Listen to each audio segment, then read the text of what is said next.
Guys, cerita dari season pertama Your Friendly Neighborhood Spider-Man udah gila parah, bener-bener plot twist nggak tertebak. Dimana yang gue duga ya, dimana ini laba-laba radioaktif berasal dari universe alternatif lah, berasal dari percobaan inilah, tertampar keras di ending dari season pertama dari Your Friendly Neighborhood Spider-Man ini, dimana ternyata kekuatan dari Peter Parker masa lalu itu justru datang dari dirinya dari masa depan. Beuh. Yap, itu bisa terjadi karena memang bantuan dari tapi tunggu dulu, buat teman-teman yang nggak mau kena spoiler, mending kalian skip dulu video ini, nonton dulu season pertamanya, kan udah selesai sampai 10 episode. Jadi buat teman-teman yang terganggu nanti ngomel-ngomel di kolom komentar di bawah, gua blok deh, sumpah ya. Bercanda ya. Tapi buat teman-teman yang aman aja dengan spoiler atau kalian udah nonton, yuk kita ngobrol, kan ini bakal nyambung banget buat teman-teman. Yang pertama yang bikin kaget adalah tiba-tiba wajah dari The Watcher muncul. Jadi ini menegaskan sebenarnya 10 episode dari series Your Friendly Neighborhood Spider-Man ini sebenarnya adalah satu episode kalau dijadikan di What If. Ini cuma dipecah-pecah kayak gitu. Mungkin awalnya kayaknya rencana mereka pengen gue taruh aja di What If, karena memang di akhir dari season ketiga What If kan kita lihat ada Spider-Man kan. Jangan-jangan memang ini udah direncanakan sejak awal, tapi apa kita jadiin series sendiri aja karena ini kosong nih di awal tahun 2025 ini lagi kosong gitu. Akhirnya ditaruh dan jadi kayak gini. Tapi secara keseluruhan ini akhirnya menjelaskan bahwa Your Friendly Neighborhood Spider-Man ini memang serial yang berasal dari universe alternatif dan menjadi bagian secara langsung dari What If, dan juga menjadi bagian pembanding dari Earth 616. Kita lihat aja di ending, kostum dari Peter Parker bener-bener mirip kayak kostum yang dipakai oleh si Peter Parker versi Earth 616 di akhir dari Spider-Man No Way Home. Termasuk juga adegan di mana Peter Parker hampir lepas kendali itu, kayak dia ingat kata-kata Norman Osborn dan dia hampir membunuh si Meg Gargan ataupun Scorpion itu. Gila, itu juga mirip dengan kejadian asli di Earth 616 di Spider-Man No Way Home ketika Peter Parker hampir saja membunuh si Green Goblin.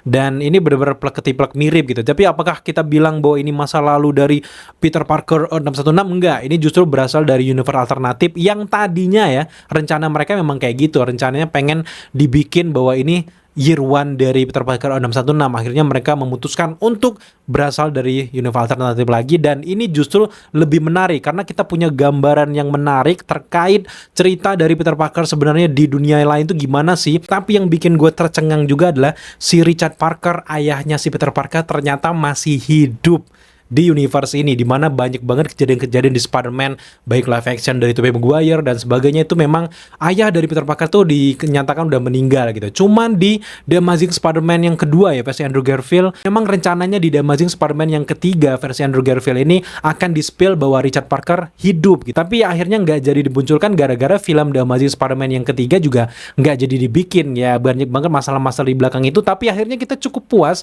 dengan yang dihadirkan di sini. Ternyata Richard Parker masih hidup. Apakah Peter Parker sebenarnya tahu bahwa ayahnya masih hidup? Kayaknya enggak ya. Dan ini juga sedang dipersiapkan untuk nanti cerita di season keduanya, yang sampai detik ini di Twitter, di aplikasi di Instagram juga banyak banget yang minta bahwa pengen season kedua dari Your Friendly Neighborhood Spider-Man lagi. Jujur ya, awal-awal gue agak underestimate sama series ini, dan gue lihat juga dari view-view kalian semuanya yang kurang menarik lah dengan series ini. Tapi setelah nonton sampai episode 10, wow, ini menarik banget gitu. Meskipun memang kita cukup kecewa karena Norman Osborn-nya jadi ya orang kayak gitu, kemudian juga cerita Tony Stark-nya digantikan sosoknya jadi Norman Osborn, agak susah menerima awalnya. Tapi akhirnya di sini di-spill gitu. Terutama juga Norman Osborn sebenarnya kan dia akan menjadi Green Goblin. Sosok Norman Osborn di sini nggak dibuat jahat sama sekali, tapi kita tahu sendiri bahwa ini menjadi cikal bakal dia bakal jahat nanti di season kedua. Apalagi alat kendaraan Green Goblin udah jadi gitu. Nggak mungkin juga dia nggak bikin kostumnya sendiri, sedangkan dia udah bisa bikin kostum dari Spider-Man berbagai teknologi. Pasti di detik ini ilmuwan-ilmuwan dari Oscorp tersebut lagi bikin kostum dari Green Goblin. Termasuk juga di ending episode 10 kita melihat Norman Osborn menemukan sisa simbiot yang akhirnya tertinggal di labnya itu, dan tentu tertinggalnya simbiot ini akan menjadi rencana yang sangat jahat bagi Norman Osborn di season kedua nanti. Dan gue pengen banget sih lihat Norman Osborn yang udah tahu identitas dari Peter Parker akhirnya mereveal ke publik bahwa Peter Parker itu adalah Spider-Man. Dan kita juga akan melihat setelah dia gagal untuk mengambil laba-laba yang diambil dari Peter Parker tersebut karena menghilang. Yang gue curiga adalah kan setelah dia gigit Peter Parker itu tiba-tiba dia masuk ke tas seseorang. Siapa seseorang tersebut? Kita lihat aja ke depan ini lebih luas gimana ceritanya. Di sini gue penasaran banget apa yang dilakukan oleh Norman Osborn yang ada di Oscorp. Ilmuwan yang bejibun banyak banget itu nggak mungkin dong si symbiote Venom ini nggak diapa-apain. Pasti nantinya mungkin Goblin akan berkolaborasi sama Venom Ya bisa aja terjadi, karena ini kita ngomongin soal universe alternatif, semuanya bisa sangat-sangat bisa terjadi. Tapi lagi-lagi yang perlu banget kita bahas adalah terkait dengan time loop dari kekuatan dari Peter Parker sehingga terbentuknya kayak paradoks. Ini juga cukup memusingkan gitu. Antara kalian bisa nerima atau enggak, karena ini sesuatu yang baru juga gitu. Karena memang Peter Parker mendapatkan kekuatan dari masa depan justru dari dirinya sendiri ke masa lalu akibat juga percobaan dari Norman Osborn ini, kemudian juga laba-laba radioaktif tersebut kan akhirnya nggak meninggal, masih bisa menggigit siapa saja ke depannya dan akan banyak banget Spider-Man. Terkait dengan konsep paradok dan juga time loop ini mungkin banyak teman-teman yang sedikit pusing dan kok bisa kayak gitu, kok akhirnya masa lalu yang berubah kok nggak membuat masa depan dari Peter Parker ini nggak berubah juga gitu. Karena memang meskipun ya konsepnya time loop sama aja gitu, meskipun berubah pun di masa depan si Peter Parker tetap akan menjadi Spider-Man kan, karena memang gigitan tersebut. Tapi ini mengacu ke konsep perjalanan waktu dari Avengers Endgame, karena ketika seseorang kembali ke masa lalu, dalam hal ini memang radioaktif ini yang dari masa depan kembali ke masa lalu, itu tidak akan mengubah apa yang terjadi di masa sekarang. Peter Parker tetaplah menjadi si Spider-Man, dan ini menjadi masa lalu di Peter Parker, dan yang masa lalu ketika Peter Parker itu tetaplah menjadi masa lalu, tapi menjadi masa depan bagi si radioaktif laba-laba ini. Jadi dia bisa menggigit siapa aja, dan bisa berubah nanti. Banyak banget Spider-Man ataupun Spider-Woman dan sebagainya. Kita akan melihat ke depannya, tapi di masa sekarang Peter Parker tetaplah menjadi Spider-Man, tapi akan ada sedikit perubahan-perubahan yang selama ini belum diketahui oleh Peter Parker selama dia tidak membunuh si laba-laba itu guys. Jadi konsep perjalanan waktu ini tetap sama, nggak ada yang berubah di sini, meskipun paradoks lah, time loop lah, tetap di sini Peter Parker akan berjalan sesuai dengan destiny-nya. Dan kita lihat Peter Parker siap menjadi Spider-Man melindungi semua orang, tapi ada banyak sekali hal-hal yang tidak dia ketahui ketika si radioaktif tersebut kembali ke masa lalu. Dan yang menariknya ada satu adegan ketika Peter Parker sedang naik ke tower dan dia lihat ada Doctor Strange sedang memandangi sekolah dari Peter Parker. Harusnya ini nggak harus hancur gitu, bla bla bla bla. Mungkin gue merasa bahwa Doctor Strange ini tentu memikirkan sesuatu yang berbeda. Jangan-jangan dengan kembalinya dia menggunakan Eye of Agamotto itu kembali ke masa lalu, itu tentunya banyak sekali hal-hal yang berubah dan hanya Doctor Strange yang bisa mengubahnya juga di masa depan. Dan tentu kebingungan terkait perubahan dari time loop, paradox dan juga perubahan masa lalu ini akan dijelaskan nanti di season kedua. Ada juga yang menarik guys, di sini ada karakter Jenny. Ternyata teman magang dari Peter Parker ini justru adalah rekan dari Daredevil. Ternyata selama ini Jenny ini menyamar menjadi anak magang untuk memata-matai apa yang sedang dikerjakan oleh si Oscorp dan juga Norman Osborn. Makanya si Daredevil ini datang ke tower dari Oscorp Tower karena memang dia mengetahui ada sesuatu yang janggal di sini. Dan akhirnya dijelaskan bahwa banyak banget proyek-proyek rahasia dari Norman Osborn yang belum di-spill, dan gue berharap bahwa di season kedua nanti kita akan melihat sisi jahat sejahat-jahatnya dari Norman Osborn sebagai Green Goblin, termasuk juga dengan Oscorp. Ternyata banyak rahasia di sana, dan kita pengen lihat lebih jauh lagi bagaimana ikut campur dari Daredevil terkait dengan rencana dari Norman Osborn ini.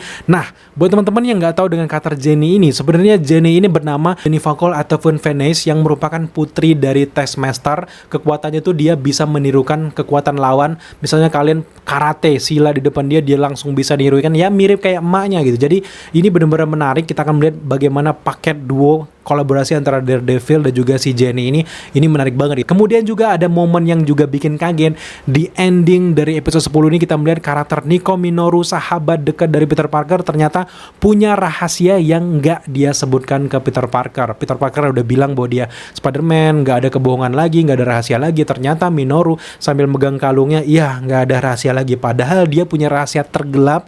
Ternyata Nico Minoru jelas saja adalah anak seorang penyihir yang sangat terkenal, dan dia kalau di dalam komiknya, bahkan kalau teman-teman udah nonton series Runway, dia ini juga sosok yang sangat kuat dengan tongkatnya itu, Staff of One itu kan, di akhirnya dia punya kekuatan ketika dia menggunakan Staff of One itu, dia apapun yang dia ucapkan itu akan muncul dan akan bisa diberantas di depannya. Jadi ini benar-benar keren, dia adalah penyihir yang sangat kuat. Dan kalau di dalam Runway itu kan kayak punya tongkat kayak staff yang bulat kayak ring light kayak gitu, tapi di sini tampaknya bentuknya diubah sedikit menjadi kayak kalung, tapi bentuknya sama-sama bulat.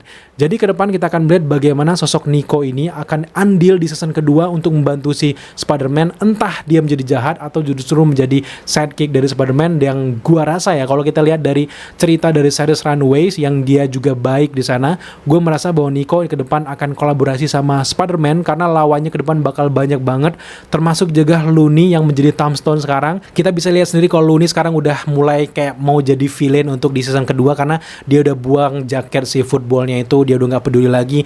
kulitnya juga udah mulai kayak pucat-pucat kayak gitu. Kalau dalam komiknya kan kulitnya kayak putih, kayak kena kimia kayak gitu, kayak Harley Quinn kan. Nah di sini kayaknya agak mulai berubah nih kulitnya. Ke depan mungkin kulitnya akan memutih, memudar, dan jelas nantinya si Looney ini akan menjadi Tombstone seutuhnya, punya kekuatan kayak Buck Winter Soldier dan kuat banget. Kita bisa lihat bagaimana kekuatannya, dan kekuatannya didapatkan pas dia di dalam truk. Kemudian juga ada tabung Deoxtree itu terjatuh, pecah, dan akhirnya membuat dia mendapatkan kekuatan dari percobaan dari Dr. Octavius itu guys. Dan ini sesuai dengan dalam komiknya karena memang Tombstone itu mendapatkan kekuatan dari pancaran dari kimia yang bernama Deoxtree, dan ini juga ditulisannya kita lihat di layar dari Norman Osborn, memang itu Deoxtree yang rusak. Jadi cukup komik akurat. Tapi dari sepanjang episode 10 ini gue sangat puas dengan penampilan dari Doctor Strange.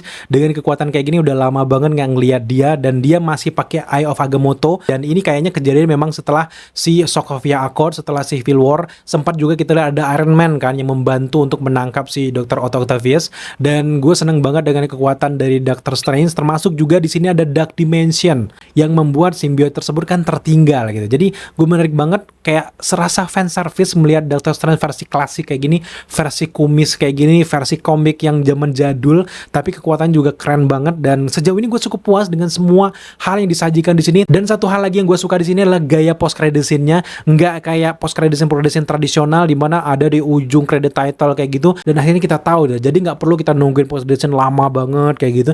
Dan gue suka sih model-model gaya kayak gini, terutama juga dengan sistem animasi kayak gini yang tadinya gue agak sakit mata gitu, kayak kaku-kaku kayak gitu, akhirnya kayak berasa baca komik, dan gue enjoy gitu karena ceritanya juga gue suka men. Terutama juga menjelang ke akhir-akhir tuh gue suka banget dengan ceritanya yang kayak benar-benar mind blowing. Sebenarnya ceritanya secara keseluruhan tuh ringan banget ya, tapi karena adanya time loop, adanya juga beberapa karakter kayak Venom, kan memang akhirnya memang yang kita nantikan dari MCU kan pertemuan antara Spider-Man dengan Venom nggak terlaksana gitu, dan akhirnya dengan cepat di sini dijelaskan ada Venom jenis baru yang ternyata menyerang si Spider-Man ini, dan kita lihat juga sempat tertinggal mirip-mirip kayak No Way Home. Secara keseluruhan untuk season pertama gue senang banget dan puas, terutama juga dengan soundtracknya yang kayak Spider-Man, ending-ending juga pembukaan intronya gue suka banget. Jadi yang tadinya gue merasa kayak aduh apaan sih ini, kayak penting gak penting, ternyata setelah menyaksikan episode 10 ternyata cukup enjoy untuk menantikannya. So di akhir review gue akan memberikan skor untuk Your Friendly Neighborhood Spider-Man ini ada di angka 8 dari 10. Gue nggak tahu kalian buat teman-teman udah nonton, silahkan tambahkan pendapat kalian di kolom komentar di bawah. Apa kalian punya teori menarik, dan berapa skor kalian untuk season pertama ini, silahkan tambahkan di kolom komentar di bawah. So thank you buat teman-teman udah menyaksikan video kita sampai detik ini. Kalau teman-teman suka dengan konten seperti ini dan belum subscribe, jangan lupa dukung kita dengan cara subscribe, like, komen, dan share. Serta jangan lupa juga untuk nyalakan notifikasi agar kalian mengetahui apabila kita mengupload video setiap harinya. Sampai jumpa di video selanjutnya.